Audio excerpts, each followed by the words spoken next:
Good evening, Peter Goertz. I'm a psychiatrist. Medicines can be terrible, medicines can be wonderful. Clozapine is a good example of that issue.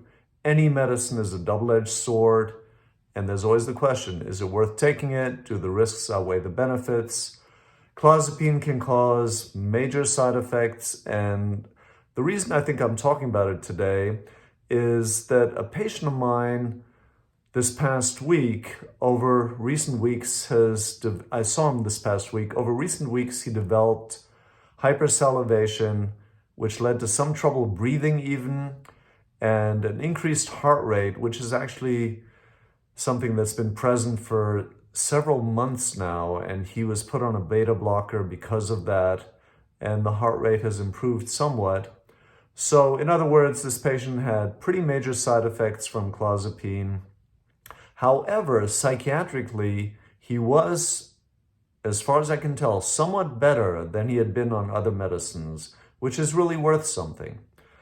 So clozapine is used in psychosis like schizophrenia, schizoaffective disorder, and the way it came to be used is very interesting to me. It was synthesized in 1959 by a Swiss company called Wander, and actually, at the time, they were looking for tricyclic compounds, and they were looking at tricyclic compounds, and those compounds were being screened for antidepressant activity.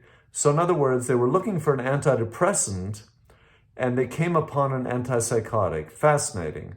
And that actually makes you wonder, because often research, especially nowadays, to my knowledge, is very targeted. It makes you wonder if sometimes non-targeted research might be more productive. So this was a serendipitous finding. They were looking for an antidepressant and found an antipsychotic. Very interesting to me. And that particular antipsychotic that they found actually turned out to be often more effective than other antipsychotics. So it was effective in situations where other antipsychotics often were not effective. And additionally, it's been found to decrease suicide risk. So another advantage of clozapine.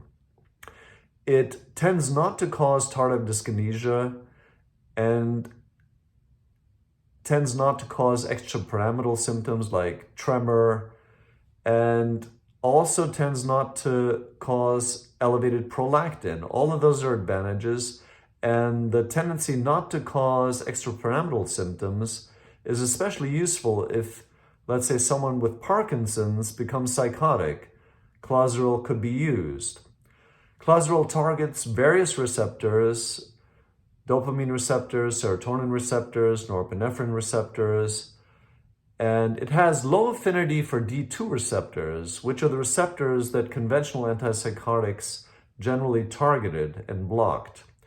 It affects dopamine D1 receptors, D4 receptors, serotonin 5-HT2A receptors and 5-HT2C receptors, adrenergic alpha-1 receptors, which can lead to orthostatic hypotension, and histamine H1 receptors, also muscarinic M1 receptors, which, if they're affected, can cause constipation, for instance, and tachycardia.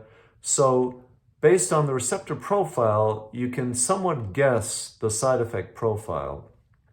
One major potential side effect is agranulocytosis, so basically markedly decreasing the white blood cells, the neutrophils. Another major risk with clozapine is seizures, and if someone's, I believe, at a dose of about 500 or 600 milligrams a day, which is relatively high, there's about a 5% risk of seizures. It can cause myocarditis, another major serious side effect, cardiomyopathy, weight gain, and like I mentioned, anticholinergic effects like constipation, even impaction, tachycardia. And even though it's anticholinergic and you would expect it might cause dry mouth, it in fact often causes drooling in a major way, hypersalivation, like I mentioned with my patient when I saw this past week. It can cause sedation, orthostatic hypotension, which is likely based on blocking of noradrenergic alpha-1 receptors, and also high blood sugar, elevated serum lipids. It requires a slow titration. So if you start clozapine, you want to start at a low dose, maybe 12.5 milligrams per day initially, and gradually titrate the dose up, gradually increase it. And if you interrupt the medicine, if you interrupt clozapine for 36 hours or more, as far as I recall, then you have to retitrate. So start at a low dose again and gradually bring up the dose. And because of the risk of agranulocytosis, you have to, in this country, in the US, get a CBC complete blood count and absolute neutrophil count every week for the first 6 months. So it's quite onerous for the patients to deal with. And then after 6 months, you still have to get a monthly CBC and ANC absolute neutrophil count. So you do need a cooperative patient, but you never know. Some of these patients, I have one patient who's been on Clozaril, I think for about 2, maybe even 2.5 years now, and he is chronically psychotic, but he turns out to be someone who's very reliable with the clozapine. He, on the dot, on the specific day when it's due, he gets his CBC and ANC count done, and things have worked out very well for him. Not perfectly, he still has some psychotic symptoms, but he's doing quite well and has not been hospitalized for some years now, maybe 2 or 3 years since he's been on Clozaril. And another issue that can interfere with clozapine is a lot of psychotic patients, a lot of patients in general, but especially psychotic patients, chronically psychotic patients, smoke. And smoking induces liver enzymes, and that can lead to a decrease in the blood level of clozapine. So if someone is a smoker and then stops smoking, the clozapine level in the blood may go up. And that's something to consider because that could be dangerous, and because of side effects like orthostatic hypotension, for instance.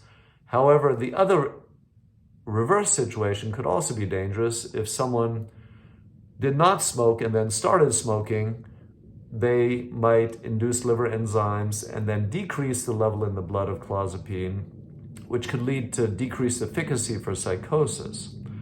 So either way, smoking can be a major problem, and levels of clozapine can be helpful.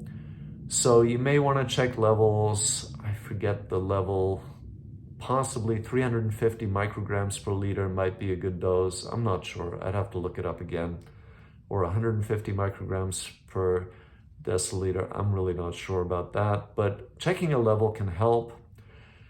And clozapine's half-life in the blood, so the time it takes to get from the maximum serum level to half that, is about 12 hours. So in general, it's given twice a day, but I have seen it given once a day. So it can be apparently effective in some patients if you give it once a day.